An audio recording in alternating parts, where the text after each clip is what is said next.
becomes, the second coming of Andrew Jones or something like that. But all right. I mean, yes, we've been burned by that before here, David Ortiz, but but I mean, he's of no value if he can't play.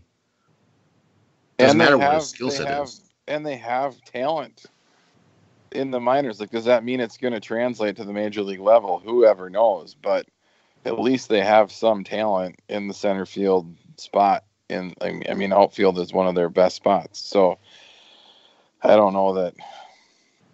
Yeah, my guess is all of this had to play in it, and Levine basically just said, we'll take control for a year, and if you don't like it, you don't like it.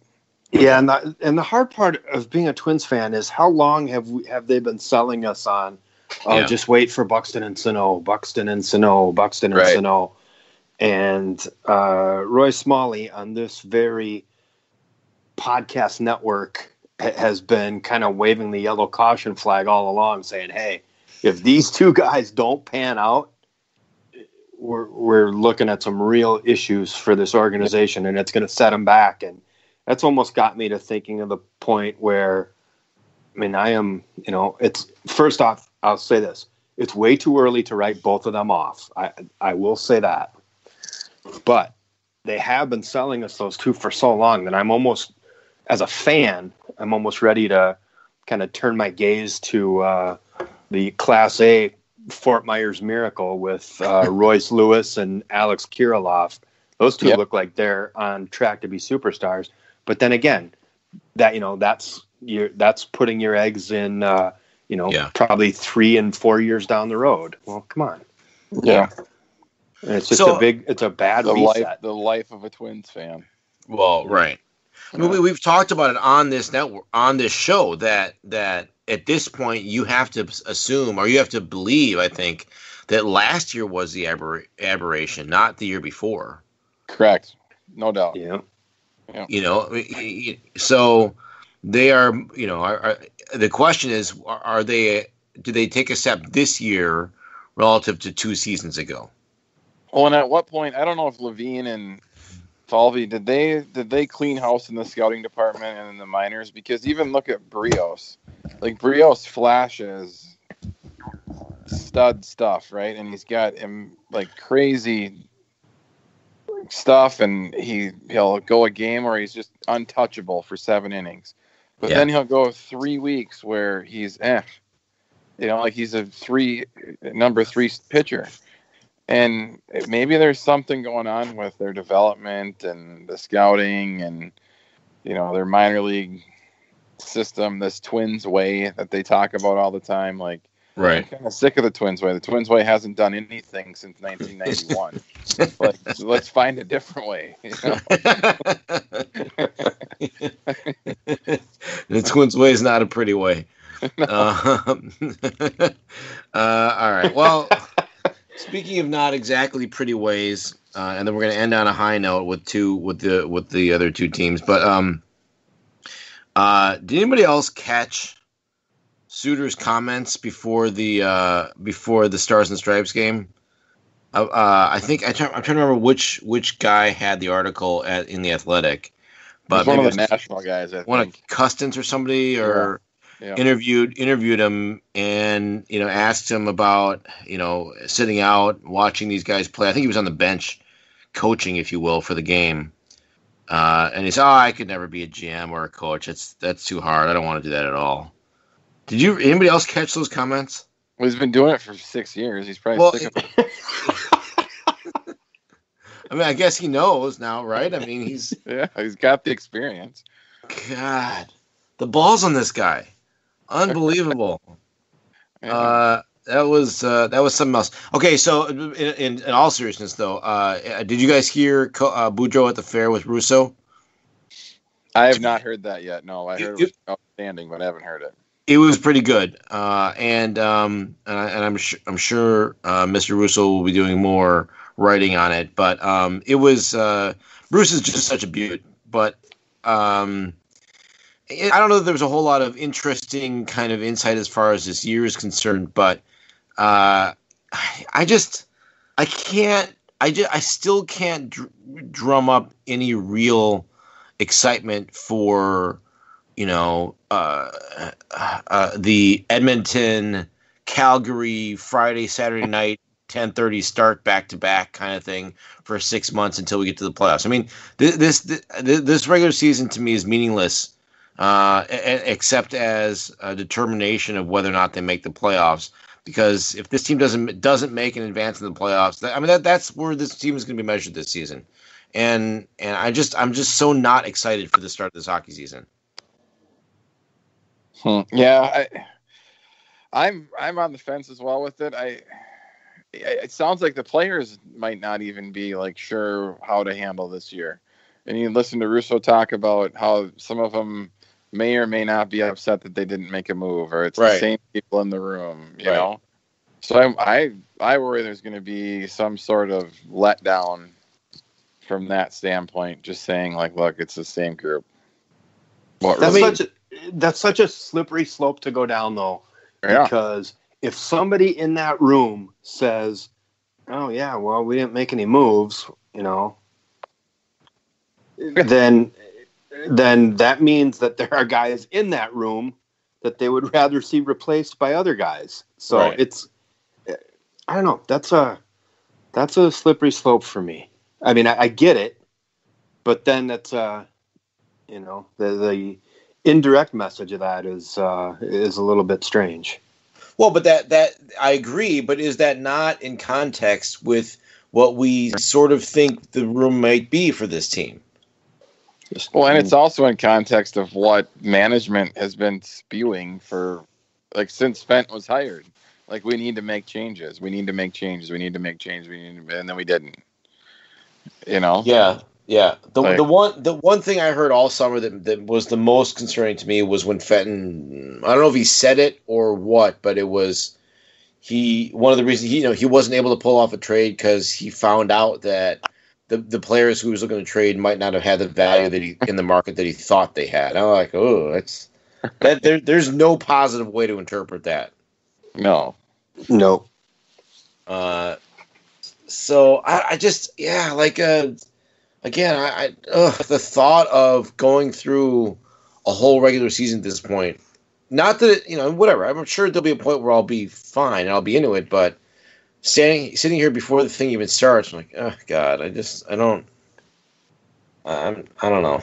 It doesn't. Well, for me, like, I live up by Elk River, and I was just thinking the other day, like, oh, which games am I going to have and have to drive all the way to St. Paul this year for 10 games?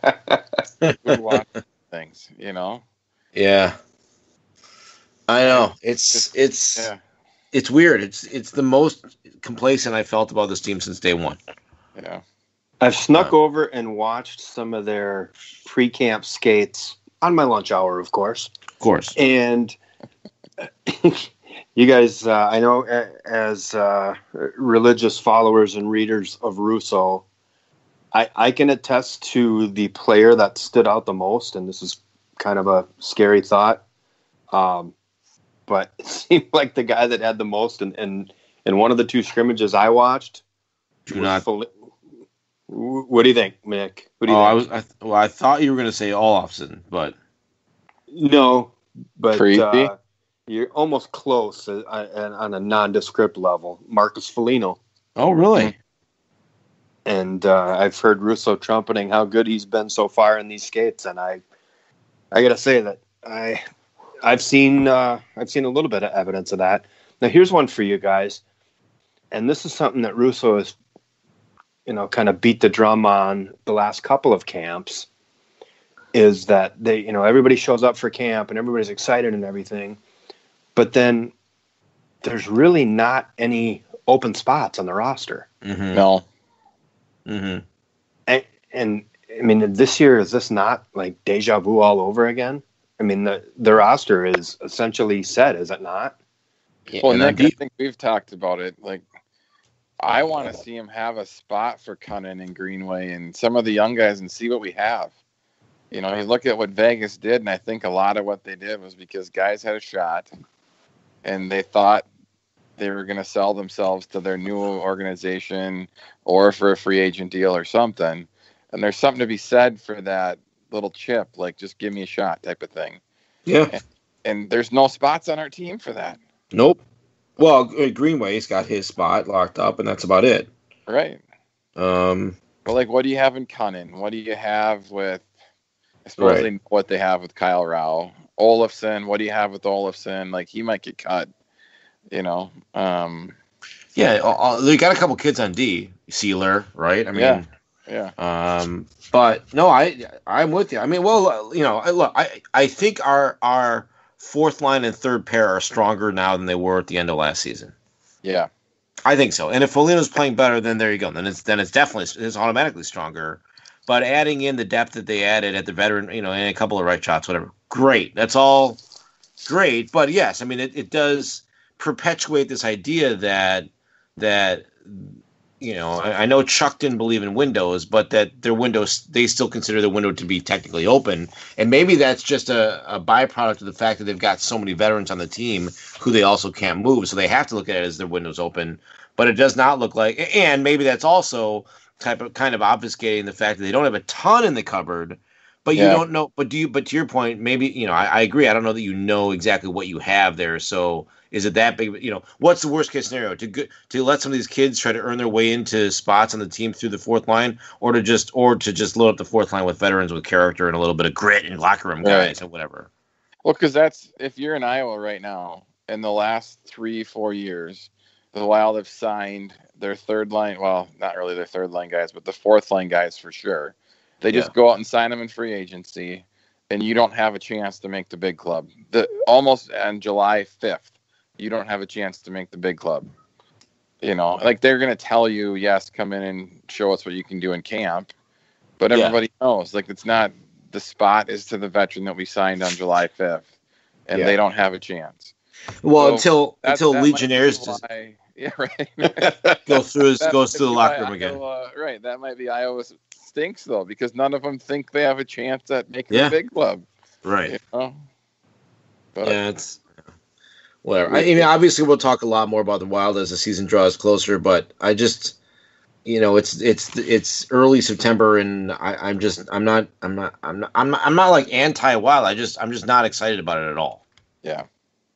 And that's a weird place to be. All right, so let's turn to some positive stuff. I'm going to let you guys tell me why I should be excited about a Gopher football team that is 2-0, granted, against two non-conference teams at home, and why this means that PJ Fleck or JP Marlin or whatever the hell his name is got him going in the right direction. You guys go ahead. This is your chance to talk me into this. Lonnie, you start. I'm passionate about this subject, so you can start.